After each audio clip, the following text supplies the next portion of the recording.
Welcome to vision academy. நம்ம daily current affairs பார்த்துட்ருக்கோம். இன்றைக்கான current affairs date 16th January 2019. முதல்ல நம்ம தமிழக நிகழ்வுகளை பார்ப்போம். கஜா புயலால் பாதிக்கப்பட்ட 12 மாவட்டங்களில் 133 ஒன்றியங்களில் மகாத்மா காந்தி தேசிய ஊரக வேலை உறுதியளிப்பு திட்டம் என்கின்ற 100 நாள் வேலை வாய்ப்பு திட்டம் 150 நாளாக நீடிக்கப்பட்டுள்ளது. இதோட கேள்வி எப்படி வரலான்னு பார்த்தீங்கன்னா, தேசிய ஊரக வேலை உறுதியளிப்பு திட்டம் எத்தனை நாட்களாக நீடிக்கப்பட்டுள்ளது? இதோட விடை 150 நாட்கள். இப்போ அடுத்த நியூஸ் பார்க்கலாம். தமிழ்நாடு சுற்றுலா வளர்ச்சி கழகத்தின் சார்பில் சென்னை தீவுத்திடலில் 45வது இந்திய சுற்றுலா மற்றும் தொழிற்பொருட்காட்சி ஜனவரி 9 அன்று தொடங்கியுள்ளது. இதன் கருப்பொருள் tourism and the digital transformation. இந்த நியூஸ்லேருந்து கேள்வி எப்படி வரும்னு பார்த்தீங்கன்னா, 45வது இந்திய சுற்றுலா மற்றும் தொழிற்பொருட்காட்சி கருப்பொருள் என்ன? Tourism and the digital transformation. இந்திய நிகழ்வுகள். மகாராஷ்டிரா சட்டசபை மற்றும் செயலகத்தை உள்ளடக்கிய பத்திரிகையாளர் சங்கமான மந்த்ராலயம் மற்றும் விதிமண்டல் வர்த்தகர் சங்கம் இணைந்து மூத்த பத்திரிகையாளர் தீனு ரந்த்வேக்கு வாழ்நாள் சாதனையாளர் விருது வழங்கி கௌரவித்துள்ளது. இவர் தனது பத்திரிகை துறை வாழ்வை 1956 தொடங்கியுள்ளார். இந்த நியூஸ்லேருந்து கொஷின்ஸ் எப்படி வரும்னு பார்த்தீங்கன்னா, மந்த்ராலயம் மற்றும் விதிமண்டல் வர்த்தக சங்கத்தால் வாழ்நாள் சாதனையாளர் விருது வழங்கி கௌரவிக்கப்பட்ட பத்திரிகையாளர் யார்? விடை தீனு ரந்த்வே. இப்போ அடுத்த நியூஸ் பார்க்கலாம். டெல்லியில் சிபிஐ இடைக்கால இயக்குநராக நாகேஸ்வர ராவ் நியமிக்கப்பட்டுள்ளார். இந்த நியூஸ்லேருந்து கொஷின் எப்படி வரும்னு பார்த்தீங்கன்னா, டெல்லியில் சிபிஐ இடைக்கால இயக்குநராக நியமிக்கப்பட்டுள்ளவர் யார்? விடை நாகேஸ்வர ராவ். நாம் அடுத்து உலக நிகழ்வுகளை பார்ப்போம். தைவான் நாட்டு அதிபர் தெசாய் இங்வென் நாட்டின் புதிய பிரதமராக ஷூ தெசெங் சாங் நியமிக்கப்பட்டுள்ளார். இதிலிருந்து கேள்வி எப்படி வரும் பார்த்தீங்கன்னா, தைவான் புதிய பிரதமர் யார்? விடை ஷூ தெசெங் சாங். அடுத்து நம்ம விளையாட்டு செய்திகளை பார்ப்போம். சஹாரா ஃபோர்ஸ் இந்தியா அகாடமியை சேர்ந்த ஜெகன் தர்வாலா நுகர்பார்க் சுற்றில் நடந்த FIA ஃபார்முலா 3 ஐரோப்பிய சாம்பியன்ஷிப் போட்டியில் வென்ற முதல் இந்தியராக மாறியுள்ளார்.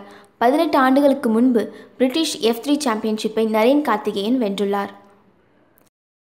இதிலிருந்து கேள்வி எப்படி வரும்னு பார்த்தீங்கன்னா, FIA ஃபார்முலா 3 யூரோப்பியன் சாம்பியன்ஷிப் போட்டியில் வென்ற முதல் இந்தியர் யார்?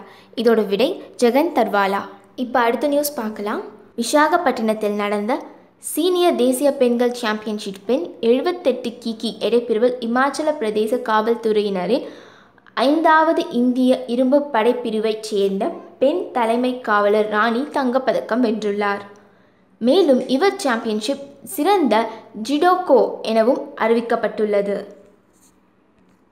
இந்த நியூஸ்லேருந்து கேள்வி எப்படி வரும் பார்த்தீங்கன்னா, 2019 சீனியர் தேசிய மகளிர் சாம்பியன்ஷிப் 78 கிலோ பிரிவில் தங்கம் வென்ற ராணி எந்த மாநிலத்தை சேர்ந்த பெண் தலைமை காவலர்?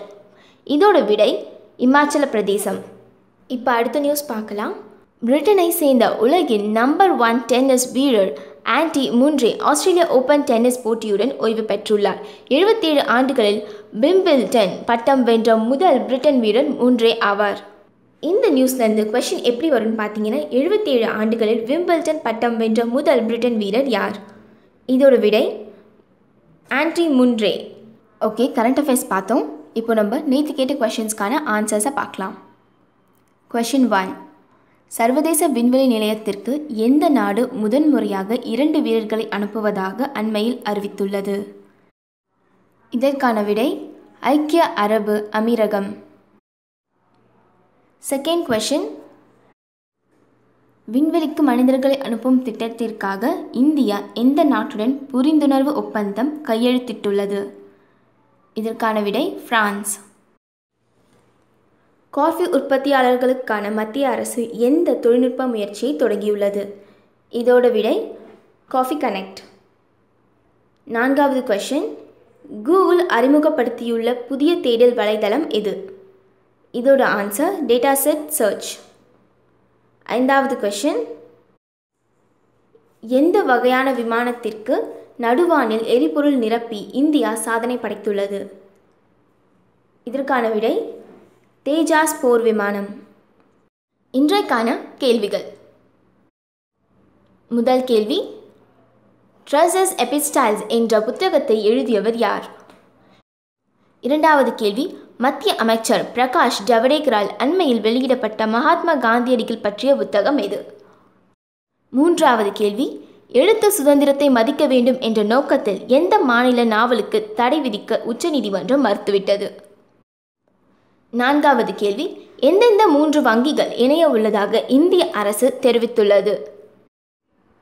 ஐந்தாவது கேள்வி, 2018 முதல் 19ஆம் நிதியாண்டின் முதல் காலாண்டில் பொருளாதார வளர்ச்சி எத்தனை சதவீதம் உயர்வை கண்டுள்ளது? இந்த கேள்விகளுக்கான விடை தெரிஞ்சவங்க கீழே கமெண்டில் சொல்லுங்கள். இதோட விடைகள் நாளைய கரண்ட் அஃபேர்ஸோட வரும். இந்த மாதிரி டெய்லி கரண்ட் அஃபேர்ஸ்க்கு விஷன் அகாடமியை சப்ஸ்கிரைப் பண்ணுங்கள். மறக்காமல் கீழே இருக்க பெல் பட்டனை ப்ரெஸ் பண்ணுங்கள். அண்ட் இந்த கரண்ட் அஃபேர்ஸோட PDF ஃபைல் வேணும்னா கீழே டிஸ்கிரிப்ஷன் பாக்ஸ் இருக்க லிங்கை கிளிக் பண்ணுங்கள். இந்த வீடியோ உங்களுக்கு பிடிச்சிருந்துச்சுன்னா லைக் பண்ணுங்கள், ஷேர் பண்ணுங்கள், டவுட்ஸ்க்கு கீழே கமெண்ட் பண்ணுங்கள்.